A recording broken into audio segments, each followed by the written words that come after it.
desire is great. So look at how you get more of that into your life. And to do that, like you said, look at all the physicality, the hormone profile, look at your relationship with yourself, look at your relationship with the person that you would like to be intimate with.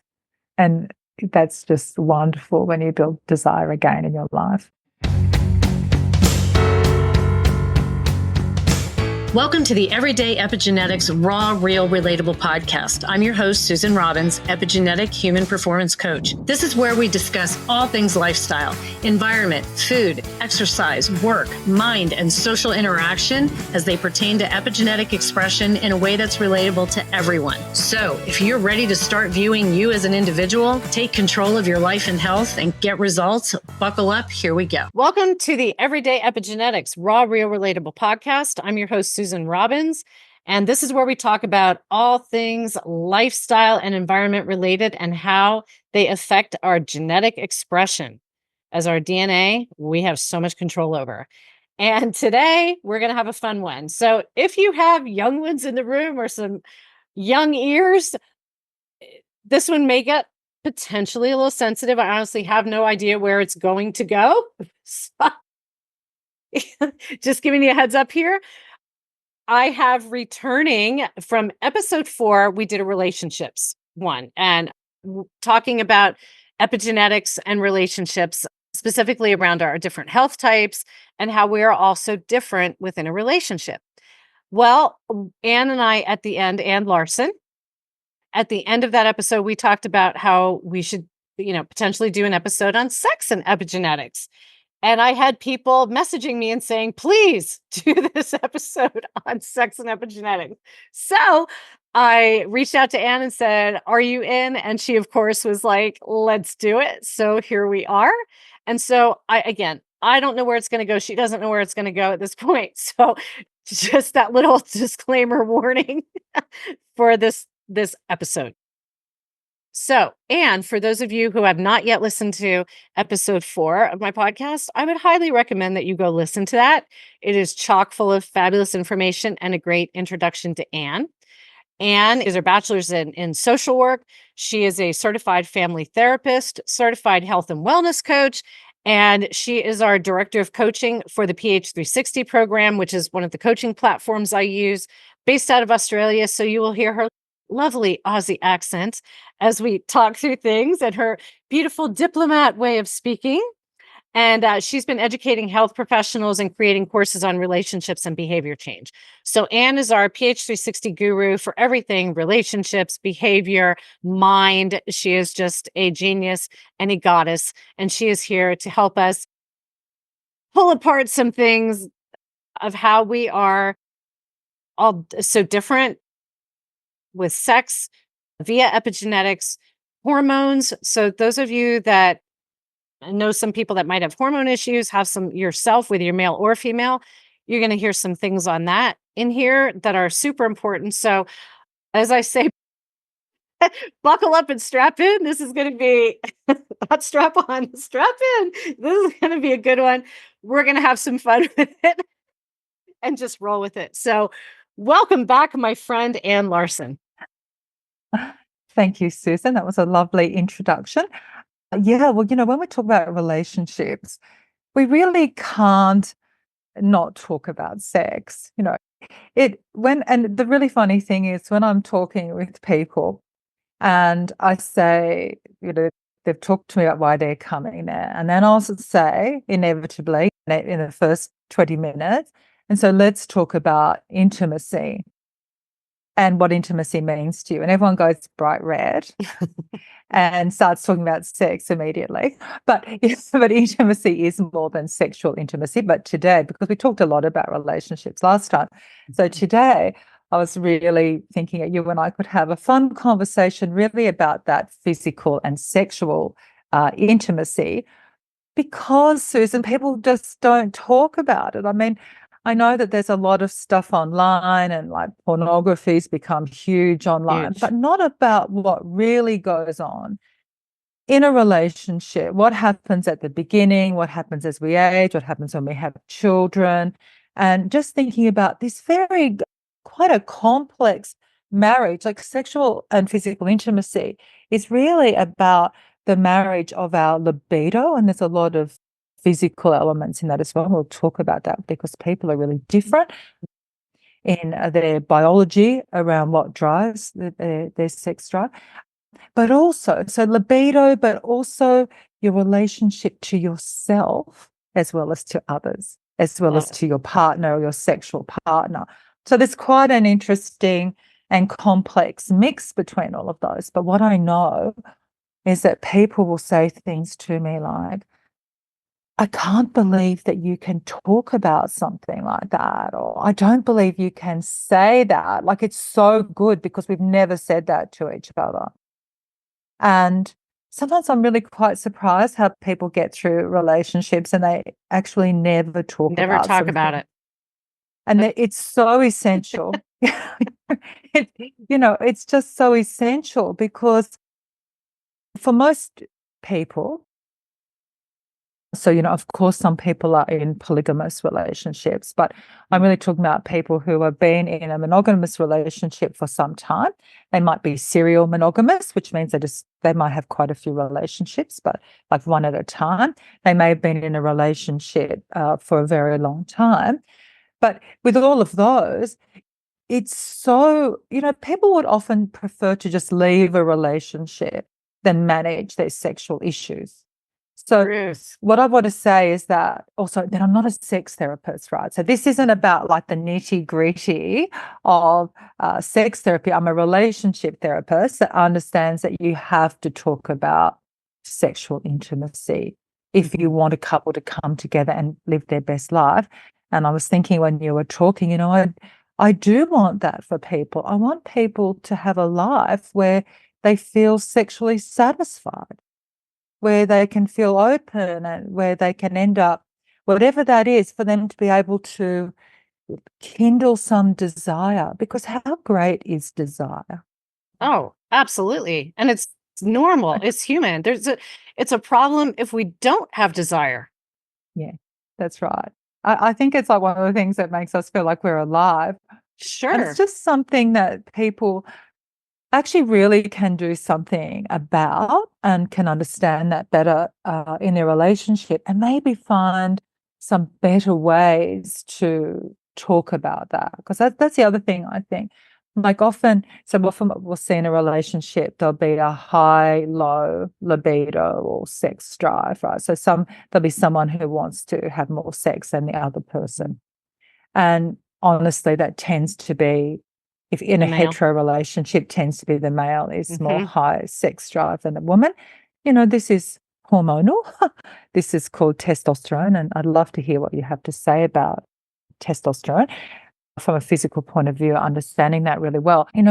Also, if I could like wave a magic wand over the world, I'd really like it if people stop saying to their partner, I just want you to have more sex with me, or I just wish you'd have more sex with me, and just change that question to what could I do, or what could we do between the two of us that would have you desiring me? Like, how nice would that be as a question?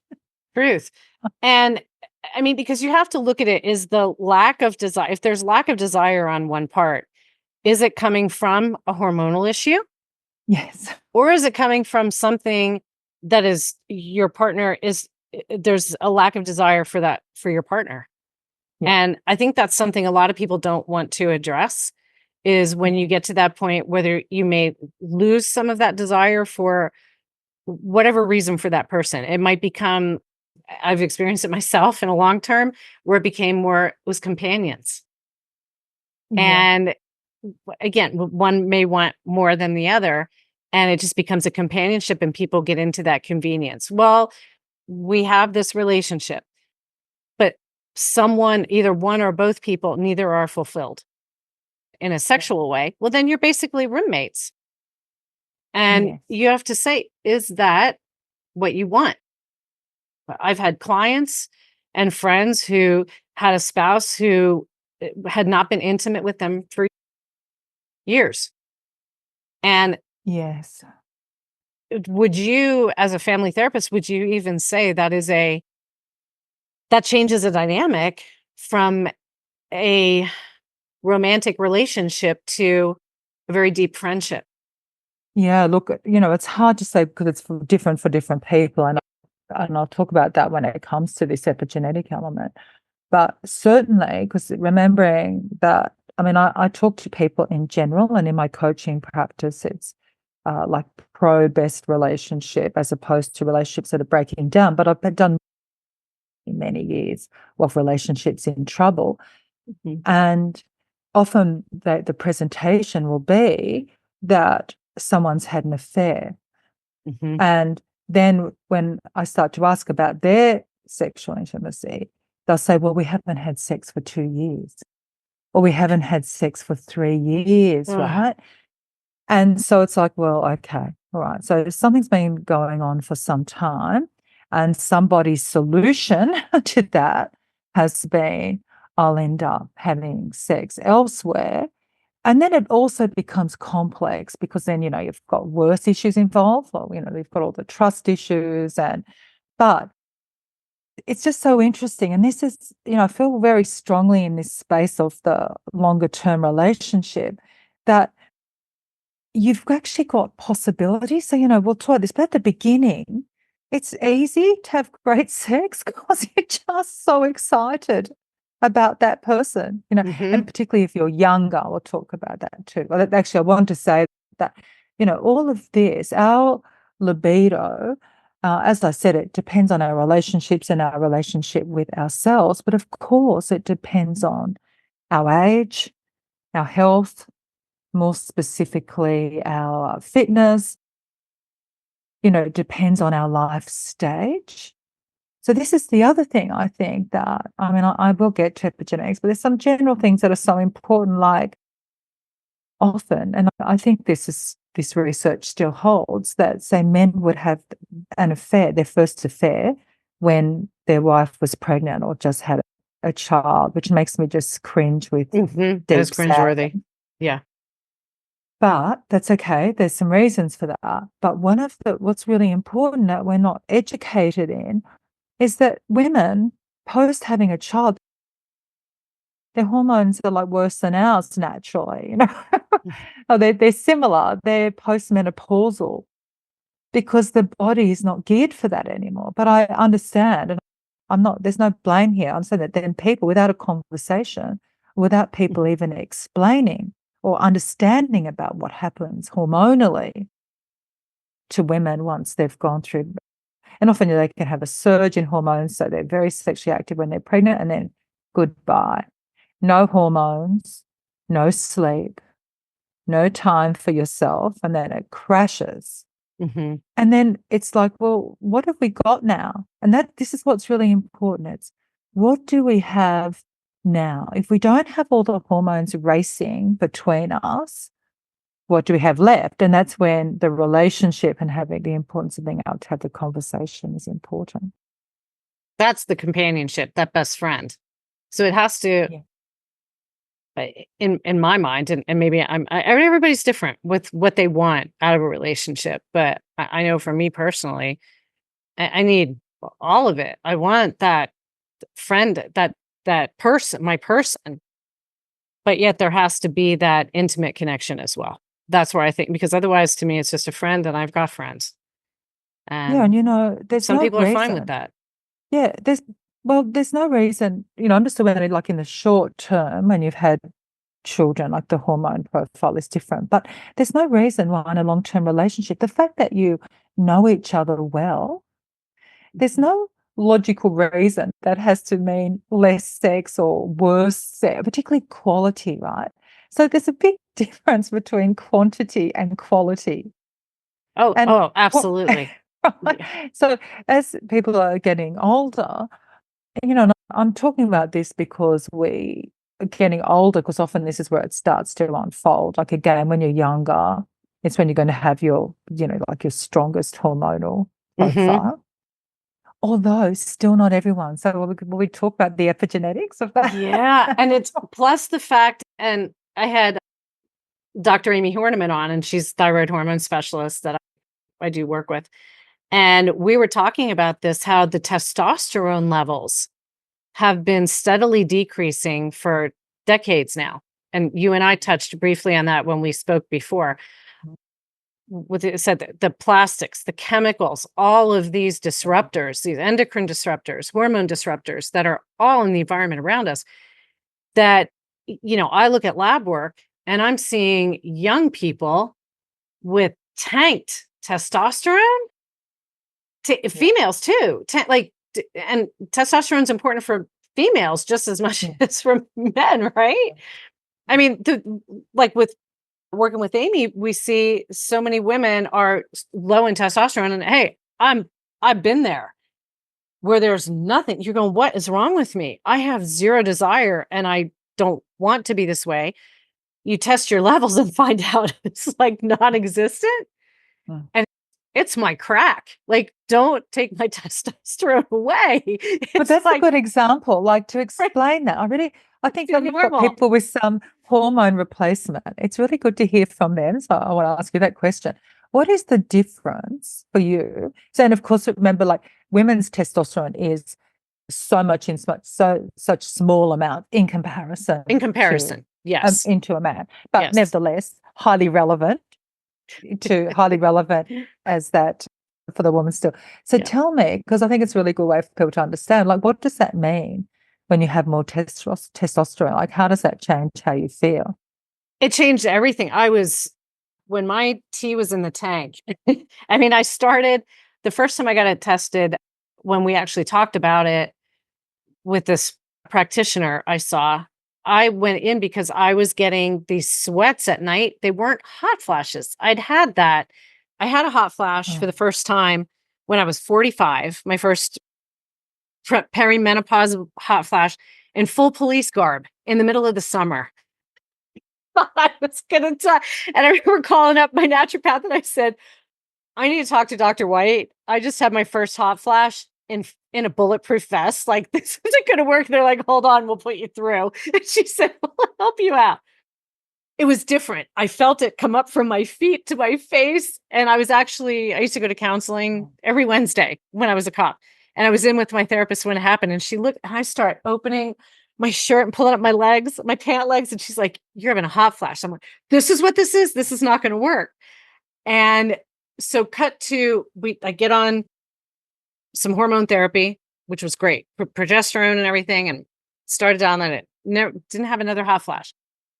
But then I started having these sweats in the middle of the night. And it was only when I moved. So I could be in a dead sleep fine, but I got up to move, go to the bathroom or something, and it was torso. And it was brutal, hot. And I was tired. Now, I didn't know that I had thyroid going on too here, but this was specific hormonal. And just tired, and I wasn't maintaining muscle mass. And as you can see, as an activator, like I'm like, I'm a little beefy, right? A little short, beefy chick. And sex drive, I could take it or leave it. That's not me. Like, I've had the activator. I run on testosterone. Right? So I knew something was off. And so this woman tells me, but I never thought testosterone because that's a guy's hormone. And this nurse practitioner said, I think you're low on testosterone. And we checked and it was 22. And I said, well, it's within range. Okay, there's the first error. Within range, you're fine. Okay. And there's not one patient or client I've seen who is identical to another on what their identical or ideal testosterone level is. And that's male or female. But for women, so I got put on testosterone and holy crap, my energy level went up and my thyroid was still off. So this tells you something. Yes. And I was recovering after exercise, and exercise as an activator is life, right? Movement. And I'm a CrossFitter. I wasn't recovering. Well, I am recovering. I'm not getting the soreness. I'm developing lean muscle. And I leaned out like crazy. Got abs, and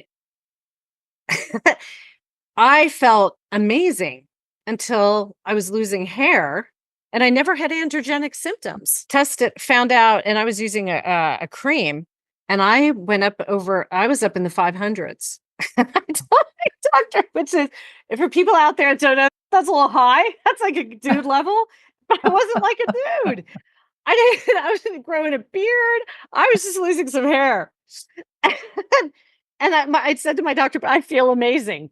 I was like, and she goes, you should never feel this good. All right, that I don't believe, but it's just a crazy story. She told me to stop right there, cold turkey. I should have changed practitioners then. And within just a couple of days, I was so tired, I couldn't get out of bed. I couldn't recover. Oh, I was and the sweating started again. And I tested in a week later, I tested at a 7. So I blew through it and I said, I need to be at a level. So now I run best about 190 to 250, 300. That's where I'm optimal. I see other people that are optimal. I see some women at a 40. I see some women that they take the testosterone and they'll start getting acne in just small doses. Never happened to me. Where this is the genetics, right? We are all different, but yet the need for the testosterone is there regardless. We just all have different, and I hear other people with their stories too, different androgenic things that can happen. The enlarged female part. Yeah. There's, but you feel like a kid again, like in the sexual arena, right? Like, oh my God, this is what sex is. This is amazing. And for the men you see, I don't care how old you are, get your testosterone levels checked, especially you older guys. The levels drop. And I see this with all my guys I've seen, like when they're lower and they get on and find their optimal level, again, it's their stallion again. And relationships change. yeah. So that's my testosterone story. But yeah. And so it's really interesting, isn't it? Because as we know, you're talking as an activator, and testosterone really is very key in that. For the activator, it's really key. So that is a great loss to the whole activator way of being when they lose some Huge. of that, testosterone, or all of it, or quite a lot of it. So so whichever way it goes, we're going to have less of our hormones, including, estrogen as we get older. If we're not looking so with libido, we've got those steroidal hormones like testosterone and estrogen, but we also have those beautiful neurotransmitters like dopamine and oxytocin. And we also have the lovely pheromones, all these things that really make, particularly when you're younger, you've got those in full force. Because again, if you're not looking after yourself, if you don't have the precursors in your body, even for dopamine or oxytocin, then, or you've been living a life that's a bit sad and wrong for you. Like, this is why your sexual intimacy is embedded, of course, in everything else in the way that your life is traveling. Because if those are low, if those neurotransmitters are low, I mean, serotonin's fun. If serotonin goes too high, you actually lose your libido. That's one of the things that happens. On antidepressants. Yeah. Ah, Yes. okay. Yep. So it's definitely about balance with serotonin, because just a nice balance of serotonin has people feeling confident. This is what I mean about your relationship with yourself. So again, I can't begin to tell you how many women have said this is relationship with self and your identity. I don't like taking my clothes off in front of my husband because my breasts have got saggy, or I've got cellulite, or I've put on weight, like my tummy's a bit big, I'm just not who I was. Right? So they're getting all these external images about what they should be like. But interestingly, I don't know if you've seen it, but there's a movie that came out recently with the beautiful and amazing Emma Thompson. I haven't seen anything recently. Okay, so the British actress, and she, at the end of it, she's probably, I think she's about 60 to 62. Yeah, and she's in her playing a 60s. woman of that age. Okay. And at the end, it's so fantastic. She takes her clothes off and looks at herself in the mirror. And it's a wow. real body. I think she's a diplomat like me. And it's just a real body. And it was just really a beautiful thing to see. it was obviously such a point that she could take it off, and her body was not how her body was when she was 25 or 40 for that matter. So it's just this acceptance. If you're thinking, I don't like this, then you don't take the clothes off. And then the husbands to be saying to me, I just wish my wife would get naked. Like, I don't care. They don't care. They're just happy that That's right. they want to be wanted too. They're Yes. not sitting there Yes. trying to pick you apart. We pick ourselves apart more than they're ever going Yes. to. Yes. Yes. I've never seen, I mean, of course, there's some men that will do that, but in general, Sure. in relationships, men will not be as critical of their wife. They want to see their wife naked. They want to have sex. I mean, men are geared up for that. If things are going even reasonably well, woman takes a top off, they see some breasts, they have an erection, happy days, like if things are going well, that will just occur. We know that women's sexuality works a little bit differently than that. It's a lot about, well, cycle if you're having one of those, but remember, you're not having a cycle after you've had a child, or certainly by our age, there's no more cycle. But apart from that ovulation, you start to need something, whether it's a longer term relationship or because you're getting older, you start to need to think about other things, like what's happening in the relationship that decides to keep all of this alive for you. Now, I'm finally going to get to epigenetics.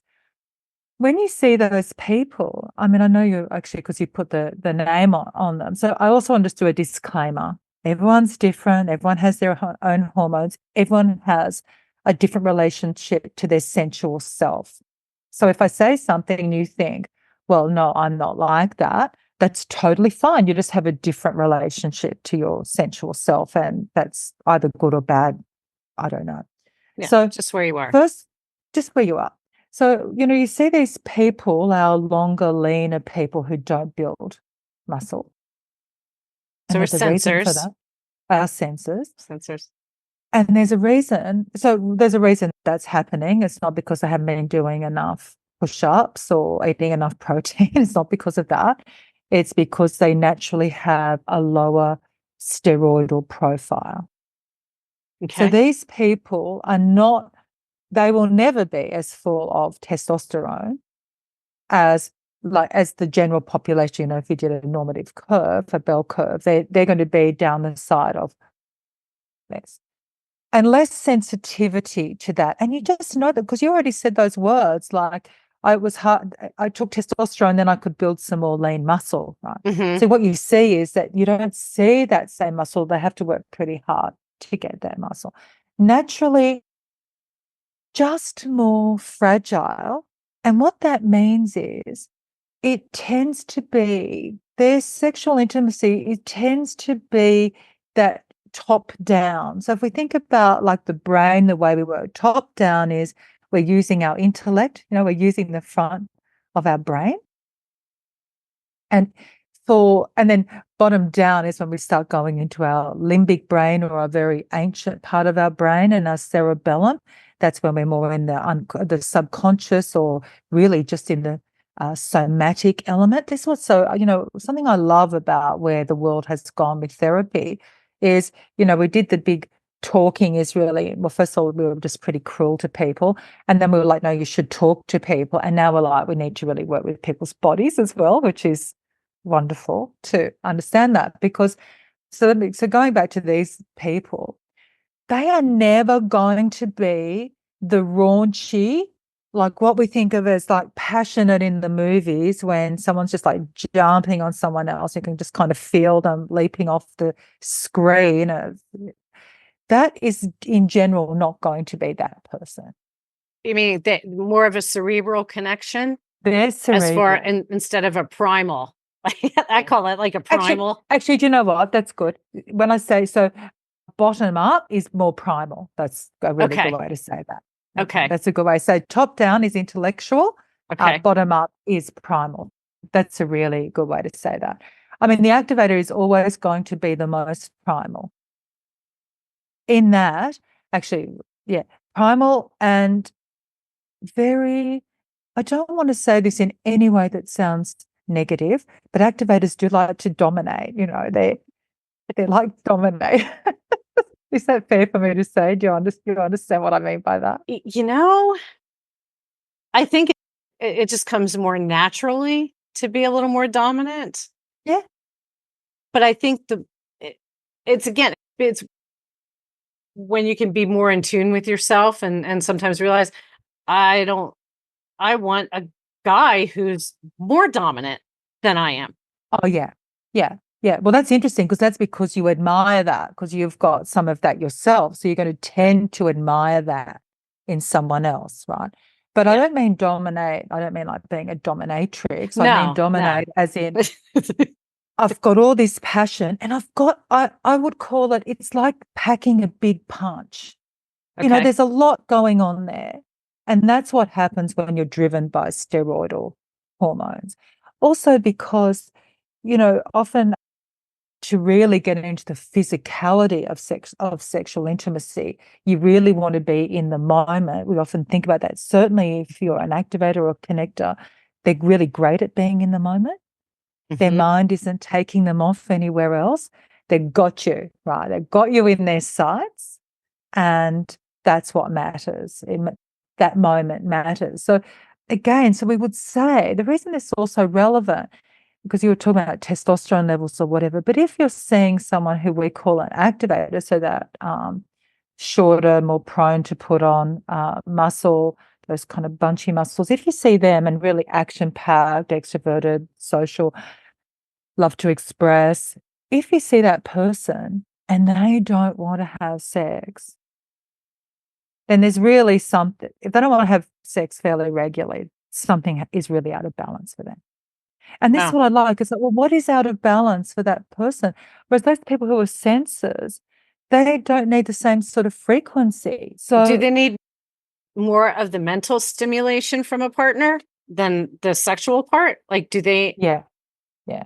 It will be about the it will be about the quality of that connection and that relationship, and it will be about how good and safe they feel in that place, Aha.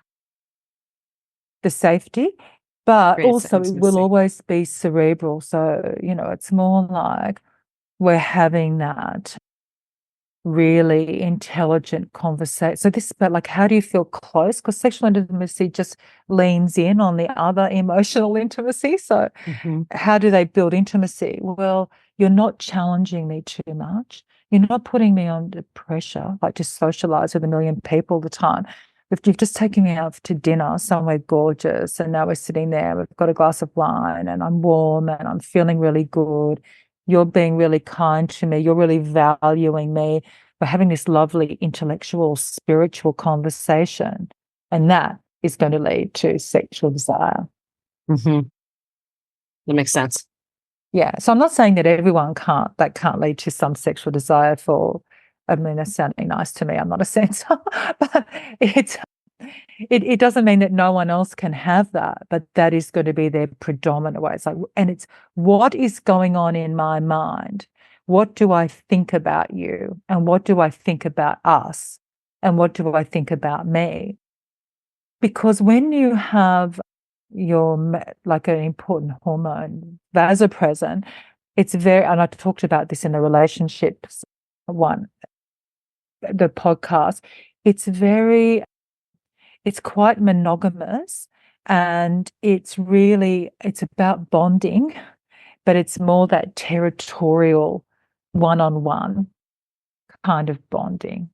So Mhm. that in general, you'll see the sense of wanting to connect in that way. And this includes with men as well. Like for some women who are more at the top of the circle, who are more steroidal, they might find that sex is not exactly, doesn't kind of make sense to them because it's just so gentle or soft or intellectual. You can literally feel them thinking. You can feel them in their head. Yeah, Where when it is someone more at the top of the circle, you feel that more of a body connection, someone that's more connected than someone yeah, who's more cerebral. I yeah, absolutely yeah, you see a difference. yeah, 100%. yeah. And so what does that mean? as you're together for a while, it just means that, well, A, if you were both senses, you definitely would not be having as much frequency as, say, one of our activators or connectors would be having in partnership. Usually we'd see less frequency. And they would just develop. But what we want to see is, because what I would like to see is that everyone can develop a great sexual relationship. It depends how they do that. Like, what conversations can they have with each other? How do they use their minds to increase that sexual desire? Like, what actually works, rather than just thinking, oh, we're not very steroidal, so, we're getting older, we don't need to have sex anymore. You can actually think, well, what really works for us, and what do we like to think about, and how do we want to be together, that increases this sense of, we're very special. We're very special to each other, and we really appreciate that about each other. And the opposite of them are connectors. So apparently I hear from the person who probably knows this the best in the whole world that connector men are definitely the people who want the most frequency in sexual relationships. There's a reason for that, because we've already just talked about the neurotransmitters and the hormones. Well, connectors are high in testosterone, and they're also high in oxytocin. They've got a sensitivity to oxytocin. Intimacy hormone. Yeah, so it's really interesting, isn't it? Because I didn't know, it's funny, as a therapist, like when I was trained or whatever, we didn't talk that much about biology. That was something that has been around in the last 20 years and now just recently really taken off in a really big way. But I remember I was running some workshops with a psychologist, and she was investigating this, and she was talking about how pre-sex, like oxytocin really rises, okay? Because this is what happens, right? We're coming together and our oxytocin is really increasing, including in men. I think it's really increasing in men as well as in women. And again, if you're two women or two men, however that goes, it's increasing for both of you. But what was really interesting is what happens often in men is that orgasm, literally post orgasm, the oxytocin. Oh, and it's really interesting. It is about connection, because there's done some research and they've seen, like, you don't get the same oxytocin rush, for instance, from masturbating. So it's not just about the sexual element of that. So that creates that. It's really that bonding with that other person in that, as you come into that sexual act, however that's going to occur. And even for the men? Even for the men? Yeah, even for the men. Yeah. Okay. Yeah. And they don't get it when they masturbate. So it's not like about the physicality of, having that desire. So, because it only happens when you're with someone else, oxytocin. Okay. And then it drops. And I went, oh, now I understand. All these women who I've seen over the years who'd say, oh, I met this guy. It was so great. And I just I feel like we had this like amazing connection. And then we had sex, and afterwards it was like we didn't have the connection anymore. I still feel connected, but he doesn't seem connected anymore. And that is just hormonal, right? That's just a neurotransmitter, oxytocin, just dropping. That's what I say to people. That amazing, crazy love, sex thing that happens at the beginning, you don't know whether that's going to turn into something long term or not, right? You can really enjoy it while you're in it, like fantastic, just love it. But just because that's intense doesn't mean that you two are going to be great in the long term. It also doesn't mean that you're not. Right. It just doesn't say very much about that because of all those hormones involved. So we see people, it works to a lesser extent with connected women as well. But if you're someone who really has got some steroidal hormones and you just love, that's a very entrancing combination to want you to have quite some frequency. Mm-hmm. So what I'm going to say, that like there's frequency and lack of frequency. Quality is not based on your biology. Quality is that's based on learned behavior. Yes. Yeah.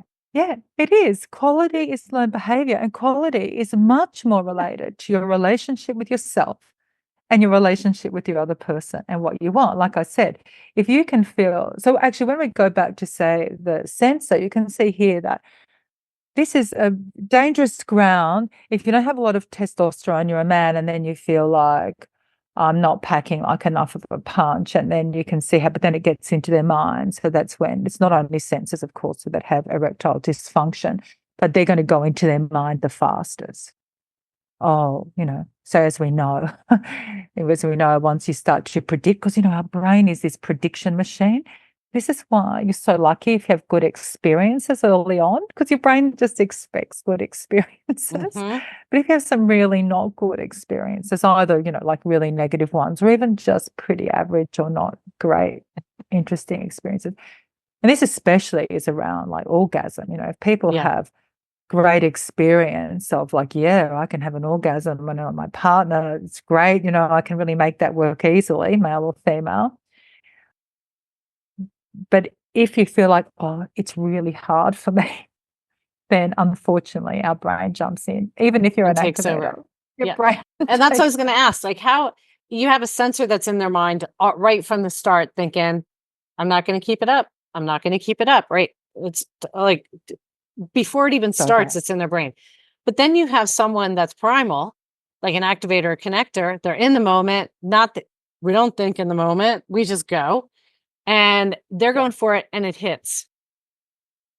And Yes. Yeah. like, how devastating is it for a connector or an activator to have that happen, because they are so physical and that oxytocin is so important. And they're in that moment. And then that moment, they just feel like, oh my God, what happened?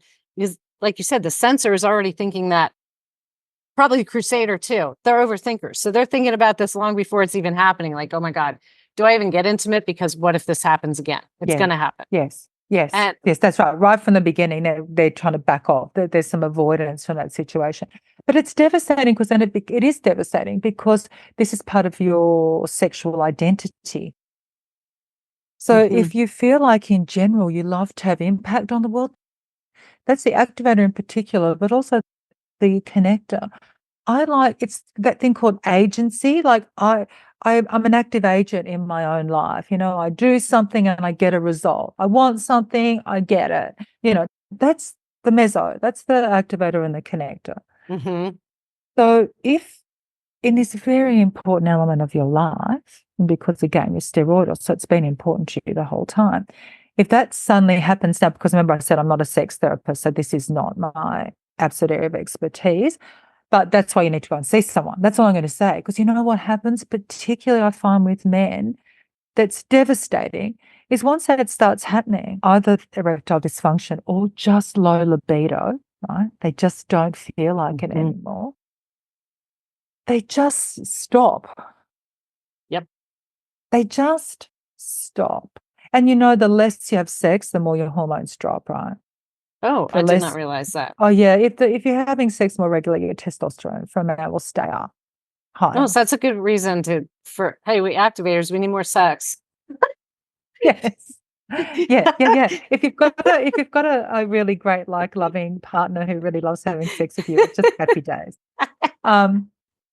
So this is another reason, like you said, get people, if the desire is not there, get checked.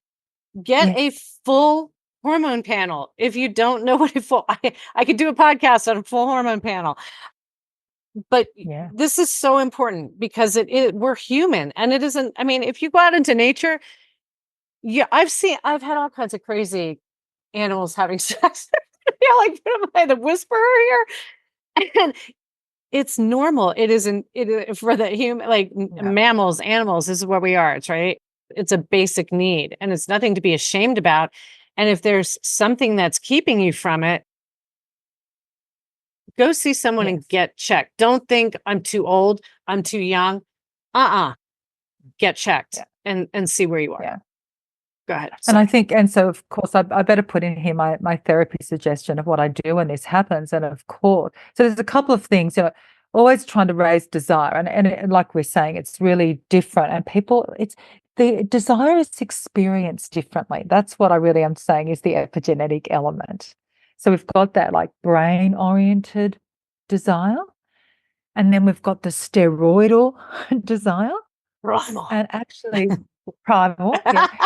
And in a way, even more primal, but maybe not quite as guttural. We've got our diplomats and guardians. They're slightly different from each other as well, but it's even sort of more ancient. It's just like eating or drinking, it's just like part of life. And it's actually much more about pheromones, which I find really interesting. For the Diplos and So the Guardians? particularly for the diplomats, yeah, Really? it's really about the sense. So diplomats and guardians are both more sensorial. It's like what I'm feeling. Don't even get, it's often not a thought involved at all. So it's really about pheromones. How does this smell to me? Wow. How am I feeling like deep in my body in this situation? And actually, while we're on that, so with guardians, slightly differently, we've got this strong prolactin. We keep on talking about prolactin. Mm-hmm. So it makes desire differently. So let's talk about the opposites of the guardian and the crusader. The crusader loves to win, right? They'll often chase until they win. Yeah. And they like to feel like a winner. They want to feel good about themselves. So in a relationship, and again, it's really nice, isn't it, if we feel our partner helps us to feel good about ourselves, but really important for the crusader. It's Have like someone how feel much, good about them or for them yeah, to make and someone feel good? no, for the other person to make them feel good. That's what I thought you were going to say. Okay. And, but Makes not sense. just by telling them, but actually just by being fabulous, like they do a fabulous person, because it's like feels reflected for them and they just feel like they're winning, they're just winning in life. And of course, they want that person to be supporting them in that sense of, with their mission or whatever. So they're going to feel, and remembering though that crusaders still have in general, quite a lot of steroidal hormones. So we can see that same element as we see more in the activator, where they've still got that drive that's coming from those steroidal hormones. And if you can mix that with feeling like I'm winning with my partner, well, then that's just great. And again, quality is up to the individual. I mean, Mm-hmm. again, this is why people need to be able to have these conversations. Because even if someone's high steroidal compared to lower steroidal, you can still have a conversation about how do we make this work together that feels really good for us. So that's what I was going to say about this, the therapeutic intervention. I mean, you can go and see like a specific, once you've got your hormone panel, you can see a specific sex therapist, or you see a relationship therapist who's got some experience in that. But basically, we want to try and get rid of that story of I'm going to fail. This is going to happen and I'm going to fail. Mm-hmm. It's a bit like just building desire anyway. It's like when they talk about like just holding someone, like often it will be the lower desire person saying, well, the high desire person not to approach them Mm-hmm. until the lower desire person starts to build that sense of desire and can hold them and actually just get that spark. Because that's the unfortunate dynamic. Because if the higher libido partner is kind of chasing the lower one all the time, it just becomes like a pursue withdrawal True. thing. True. So sometimes you have to stop the person or invite the person, have a conversation about not chasing as much so that the other person gets a chance to go up and engage with them and start to generate those feelings. But especially what we'll be looking at is, you just have to take completion. If someone's having an ED issue, just take completion like off the table. And just appreciate the And intimacy, the yeah, connection. yeah, yeah. And all the other things you can do without an erect penis, right? Yeah. Right. So, it's only like, there's a lot that you can do around that without worrying about that, but you just shift that focus. So then also people can feel like we get back to being comfortable in that space and safe in that space. So if that happens, it's like, oh, well, we have all these other options anyway of how we can be with each other and give each other pleasure. But it's that, I think it's hard too, because I think women, and from being younger, sort of have this expectation that men should just be able to do that. Well, isn't it And expectations in anything? We're going to shoot yourself in the foot right from the start yeah, when you expect, especially, I mean, it's one thing expecting from yourself, but expecting something of someone else. No one's absolutely. ever going to live up to your expectations, and half the time you won't either if you make them to where you have to be perfect every time. Oh, that's exactly right. That's exactly right. And as you get older, I mean, that's something to be cautious of with your partner. So, we're talking about that with, you and I just started saying this a bit at the beginning. So we're talking about, say, with men, and there may be some erectile dysfunction, but, there's all that physicality for women that, again, no one talks about. When you end up with this like dry vagina, people can end up with like autoimmune things that literally nearly Oh, yeah. closing their vagina up. No one's even talking to anybody about that. No one's talking about, like, the state of your vaginal walls, about, Pain. A lot of your, people have pain, like severe pain because yeah, of whether it's the dryness or, like you said, the vaginal walls, things like that. No one talks yeah. about this stuff. No, I really want people to talk about this. I think you don't even realize till you're aging. It's like, oh my gosh, things like this happen to people. This is just like crazy. You start to hear about it for the first time. I was like, what?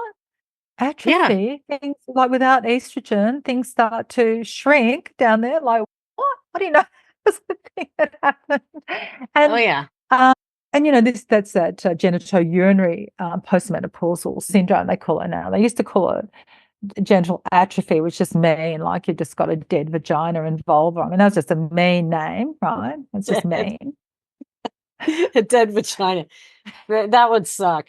You know, that's right. There's nothing If, good about that. it's so funny because when I was younger, you would think when you were younger, I mean, we were back in the 80s, right? 70s, 80s children.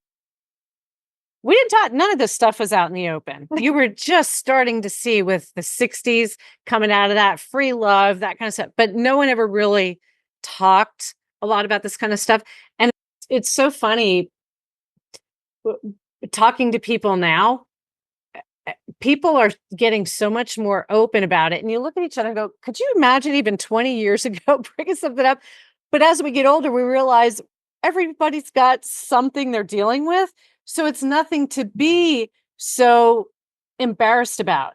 And working with the women that I do with the hormone therapy, right? They say, yep, I'm growing a beard or I'm starting to grow a little mustache or something. And so maybe the T's a little bit high. Like, nobody would talk about that before. They're like, facial hair, we don't want to talk about that. That's taboo. That's not a good thing. Right? Like, just like little crazy things like that. The enlarged clitoris. Like, oh, don't say anything about that. And now we actually can kind of joke about it.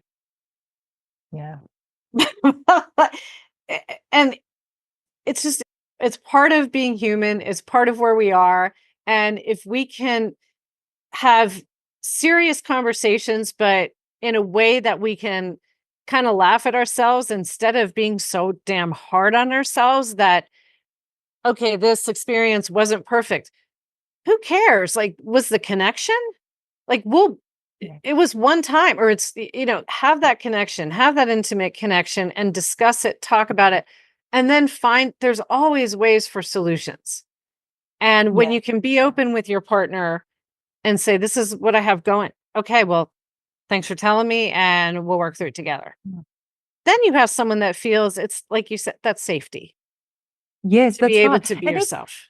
and if you're, say, a guardian, and prolactin is really the relevant hormone there, if you've got prolactin, then sex is like comfortable as well, right?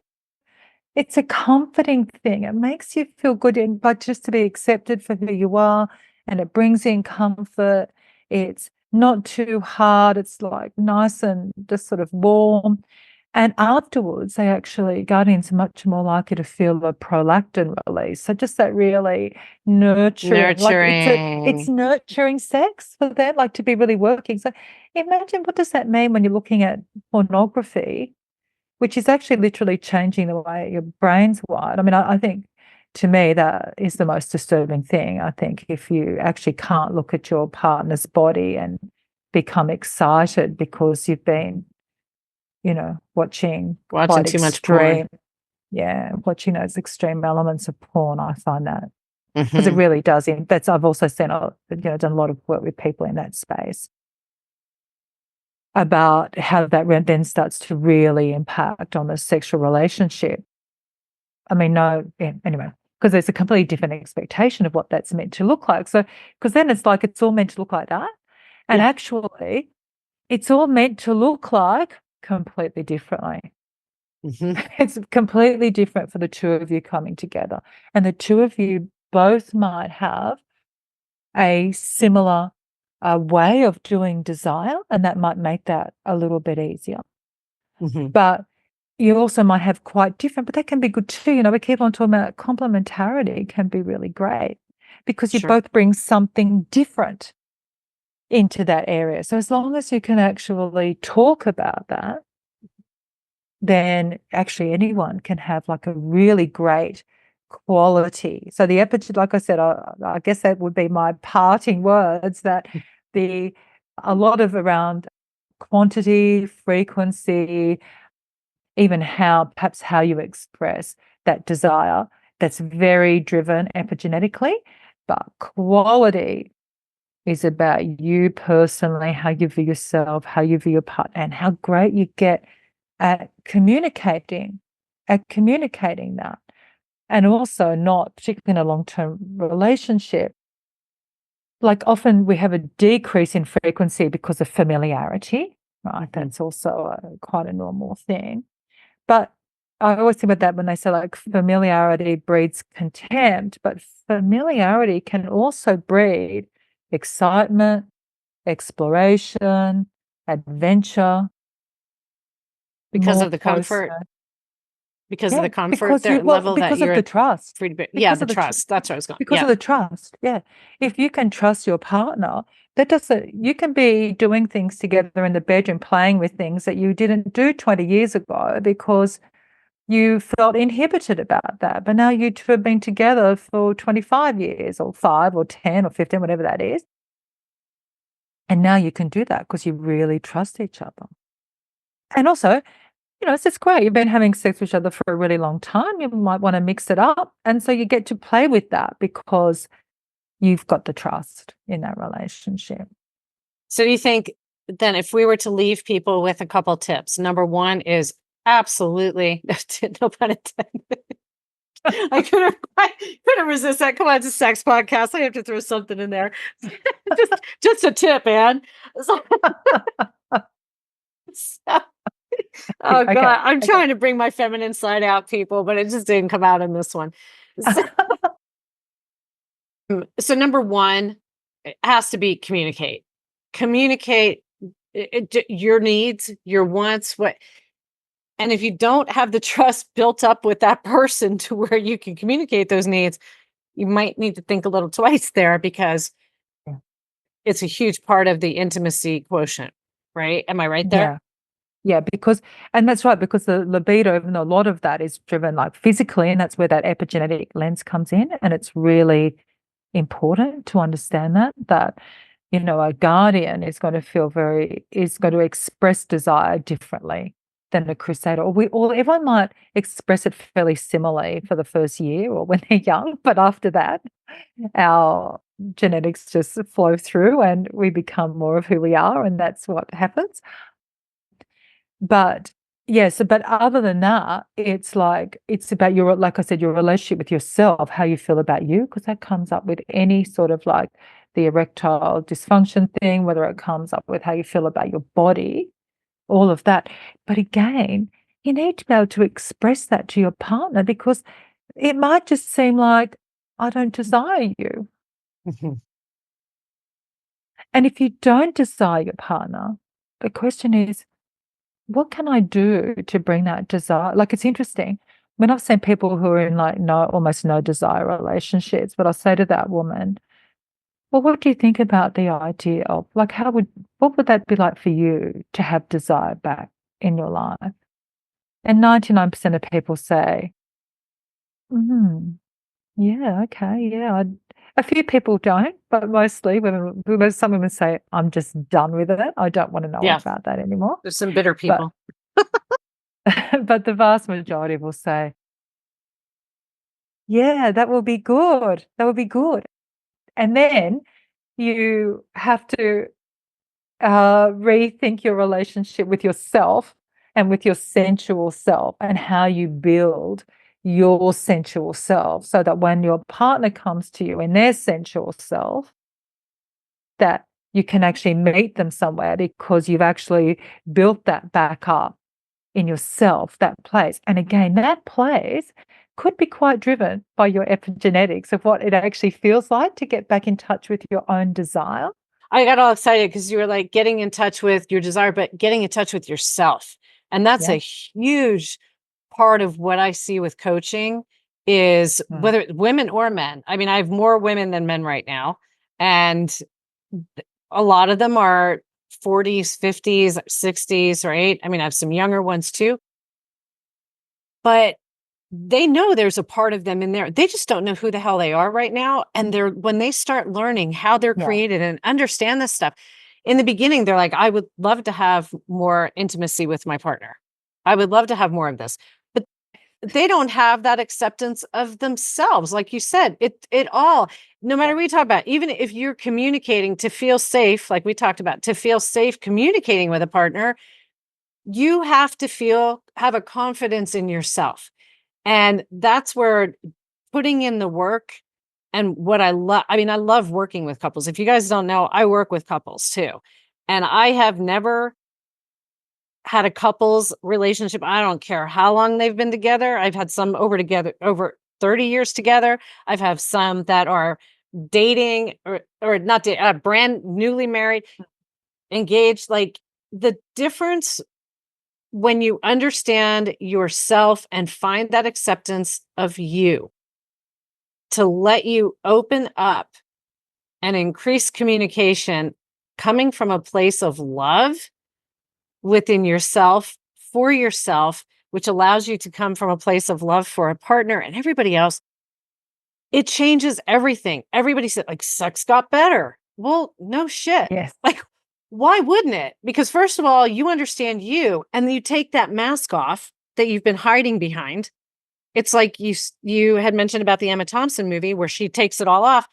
You're bearing it all and saying, this is me, but not in a, oh my gosh, this is me. And if it's your audio only, I'm like putting my hands up, like hiding, like this is me. Don't look, turn the lights off, like throw the lights on, have every light on. I don't give a shit. Like this is me, right? Scars and all. It is what it is.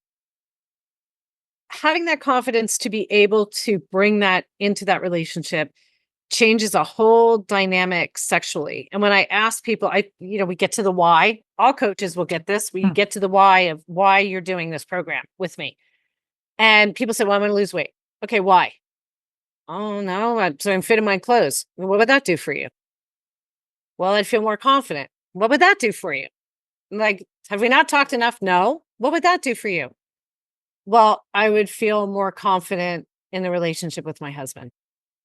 There's your why. It comes down to these normal human desires and to have that confidence in yourself, which is exactly what you're saying.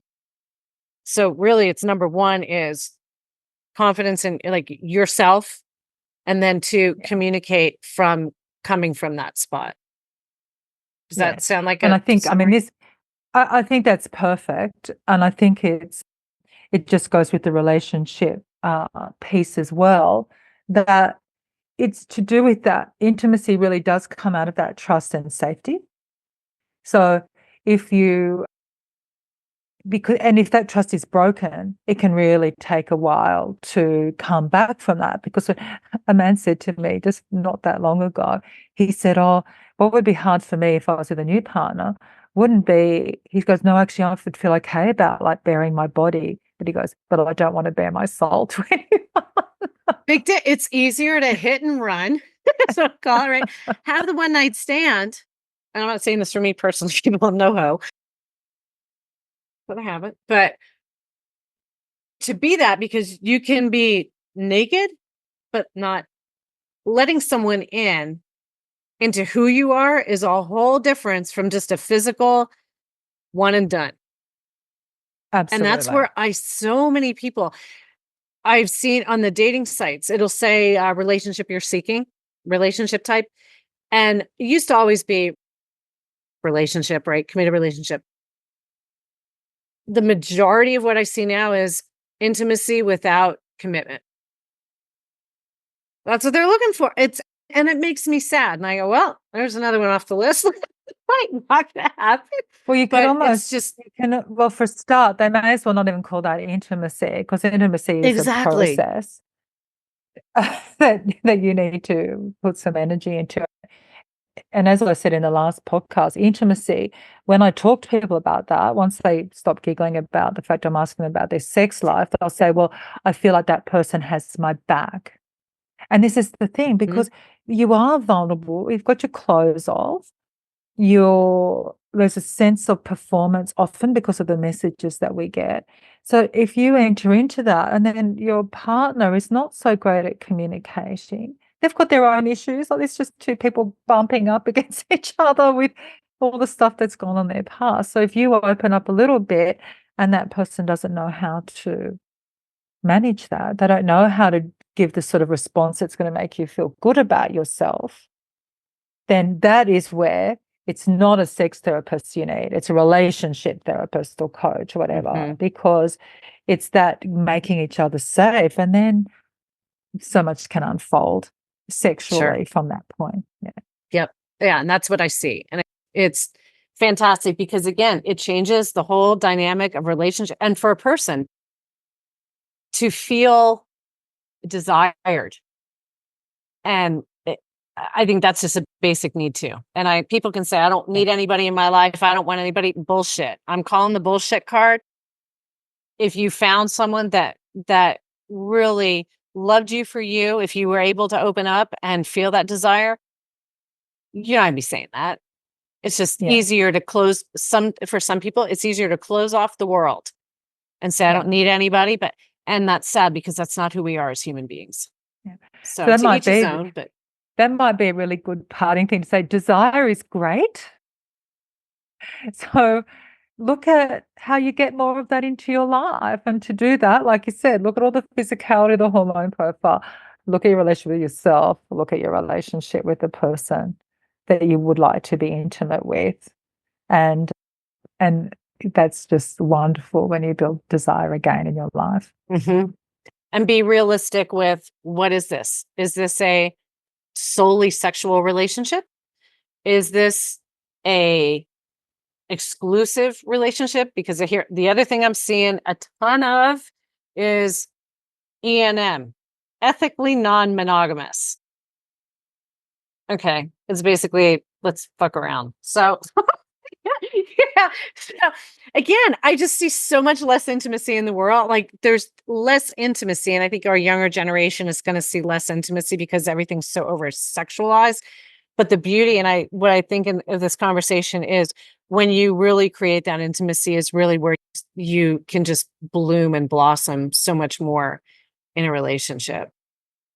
Although it's, everybody has what works for them. And that's why we're all individuals. So there's no judgment here. When I said that was coming from my space of, that doesn't work for me, but it could work for the person next door. And that's great for them. But I think what's important is you're saying you also don't need to be co-opted by somebody else's idea. Exactly. Just because that's a trend or something that's happening, you don't need to be co-opted by that. You can work out everyone there. So, because sometimes it's wonderful because you feel like, I really am that person. Yeah, this really works to have for that me. Opening. Yeah. And that's great. That's great, as long as everyone doesn't feel like now they have to start to conform to to something just because now that is the trend. And, like when I've listened to different podcasts with like evolutionary psychologists or biologists, they're all divided about whether we're meant to be monogamous or Poly, or yeah. polyamorous or whatever it is. And I don't get into that because, I've been a therapist. I accept what people come in to me with, but I do know that people have a lot of richness in their life when they have emotional intimacy that leads beautifully into sexual and physical intimacy. Yeah. I love it.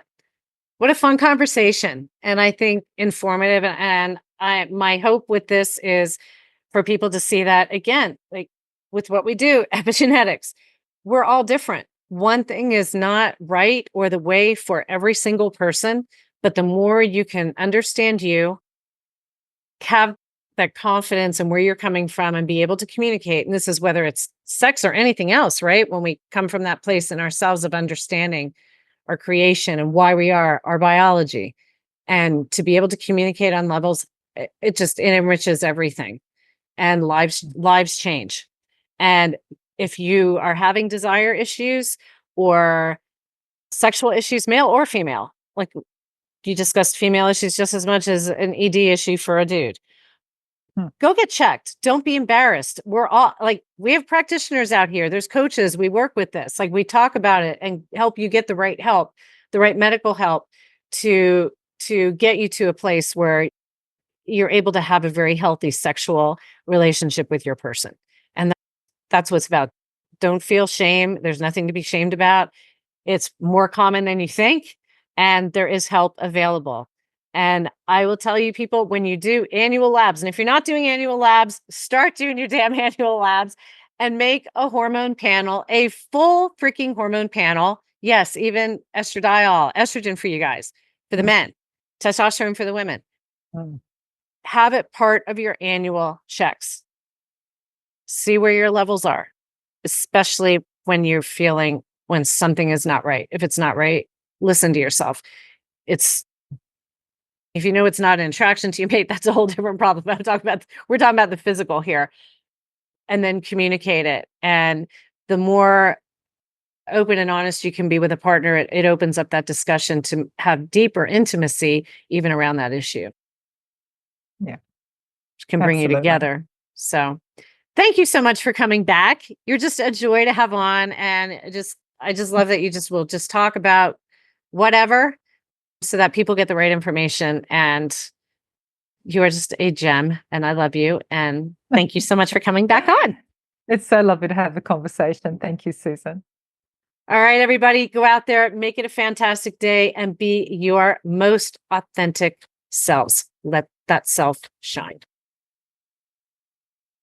Thanks so much for tuning into my podcast. If you enjoyed this week's episode, I'd love for you to share it with someone who would find the information useful. Also, if you can leave a review wherever you listen to podcasts, it'll help the information get out to others. You can check out my podcast site and sign up for my newsletter for updates and upcoming shows, and that link is in the show notes below. And go make it a great day and let your authentic self shine.